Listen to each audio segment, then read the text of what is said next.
Another Atomic Blast Godzilla figure coming right up. Hello and welcome once again back to the Nerd Room. James Sharmack here with a brand new Godzilla review for you. So today we are looking at the Neca Godzilla 2019 Atomic Blast from the 2019 movie Godzilla King of the Monsters.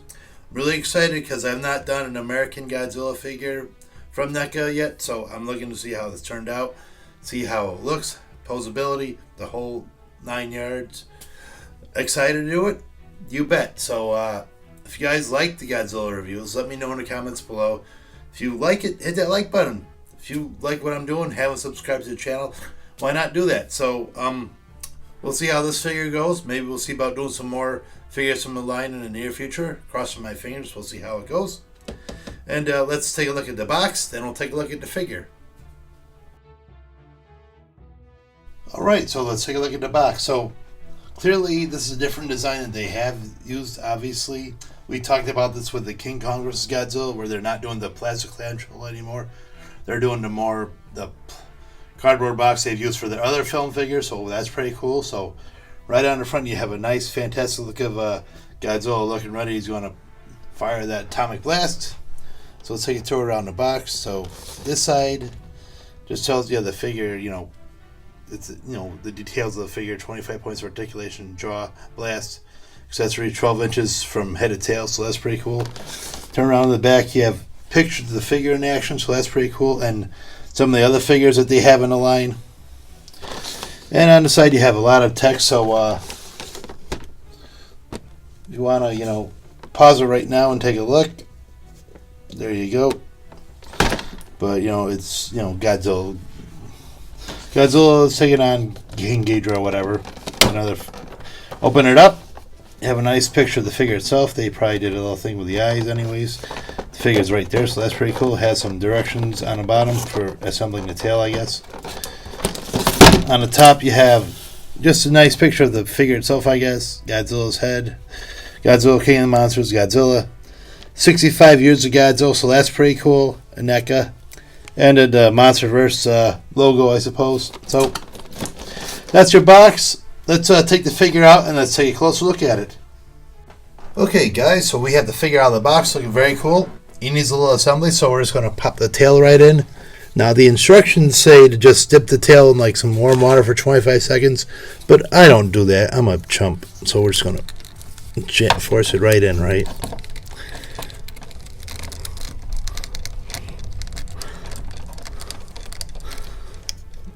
See? No problem. So, take a look at the figure pretty close. Very cool. He looks a little bit smaller than compared to the other NECA figures we have. We'll take a look at that later on, but still very cool. Nice look on the face. Very small head, but he has that fire going on, so that's pretty cool. Yep. Nice paint apps for the fins in the back, for the fire. He's generally going to do the atomic blast. I do like that they've actually given him feet, because my major complaint in the first movie was like they gave him stumps, basically. So he has feet in it, has bigger claws to do things with, and the tail came off. I'll do the warm water thing in a little bit, but let's just talk about the figure right now. Jam it back in just so I can do the articulation in a little bit, but we'll put it in warm water just so it doesn't come out later on. So as I said, he's an Atomic Blast Godzilla, so he comes with not only an Atomic Blast, but he actually comes with an effect that for impact, so we might do a pose with that later on. So that's going to go on the Atomic Blast, of course, won't come out of his mouth, so let's talk about articulation and show you how it's all about. So clearly the head has the jaw that opens up, so that's pretty cool. His head turns a little bit, goes up and down. His neck turns a little bit, not too much, very tight articulation, but it is what it is. Each arm goes up all the way around, goes up like that. No bicep rotation. He has a joint in the elbow, goes all the way around, but you can turn at the elbow and bend. Wrist articulation back and forth. Rotate a little bit of rotation at the waist, I guess. and can go back and forth a little bit, but it's very tight. Legs go all the way around. Don't really move up so much, but it is what it is. So, limited rotation at the knee. It's got some, but he can't really bend back and forth. Rotation at the foot. Whole lot of articulation in the tail. You got 1, 2, 3, 4, 5, 6, 7, 8, 9 points of articulation at the tail. So he's got a lot of movement there. So we'll fix the tail and we'll put him in some poses and see how it works.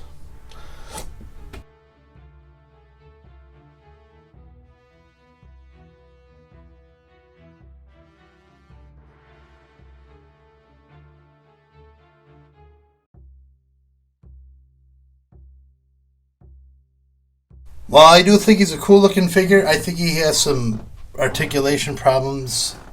The upper body is very rigid, can't really do much with it.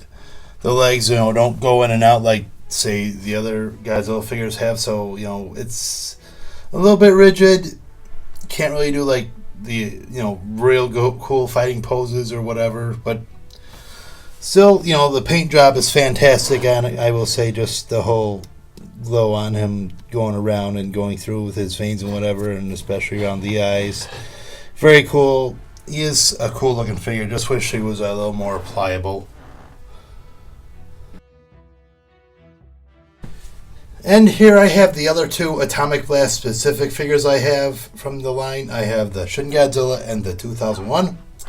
And you could probably tell hands down 2001 is the better figure out of the three.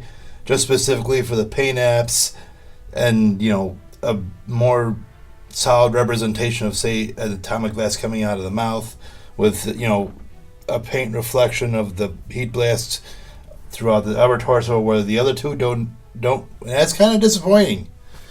I mean, fine, the fins look pretty cool, but, if you're going to have atomic blast, you got to have, like, a representation to make it look like it's coming out of the front.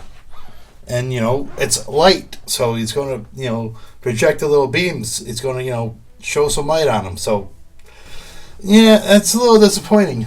And because I don't have the NECA from the first one, I'm using the Bandai from the original 2014 version. And, I like how the head is bigger on that one, though, unfortunately. I'm not a big fan of small head on there. I get it's probably movie accurate, but, the small head is kind of a meh for me. But still, it is a bit more detailed, more articulate, whatever, so have to give the points to the NECA figure. So, he has over 25 points of articulation, but it's very limiting. That's the main disappointment I have with this figure. Just, he can't, make it a cool running pose, like, say, from the movie. He can't turn his head straight up and do that fire blast into the sky like in the movie. And you want to do these things, like, you could probably do these things with the other Godzilla figures. I've done fantastic poses with the other Godzilla NECA figures, like the 95 figures, especially the 2001 figures. And this one, he's very rigid. Doesn't want to do all the poses. Doesn't want to do the action poses. He just, it's got a fire blast. That's fine. But NECA is a company that prides itself on, with the Godzillas especially, they want to be opposable. They want to be a lower price version of the Monster Arts figures. And, when you can't really do, like, those kinds of poses you want to do with it, it's a little disappointing. Is it worth the $22? Sure, why not? I mean, it's a good looking figure. I do dig the effect. You get them in one or two poses, it'll look fine in your collection. But if you're looking to get them in some action poses, like some, fierce, fighting poses, whatever, you're going to be very disappointed. So that's it for this review, guys. Thank you so much. I really appreciate you guys watching, as always. My other friend wants to thank you too. Thank you for watching his videos. He's got some more coming up. I probably have some more coming up. I'm going to try to get some more Godzilla figures from the line, like maybe the Rodan, the other Godzilla, just to compare. The Mothra, of course. But we'll see how it goes. We'll see if we can get some more Godzilla figures in the future. I know NECA is supposed to be working on some, so I'm looking forward to see what they can do. Maybe a 68 Godzilla. Who knows? I don't know. I'd love to see a Mecha Godzilla. That'd be awesome. But right now, this is what we got. That's what we're dealing with. So thank you for watching this review. If you guys did like this figure, tell me why in the comments below. You know, if it's something you want to get, let me know why. If you didn't like it, let me know that too. So thank you once again. Until the next time, as I say always, keep up with your collections and happy hunting.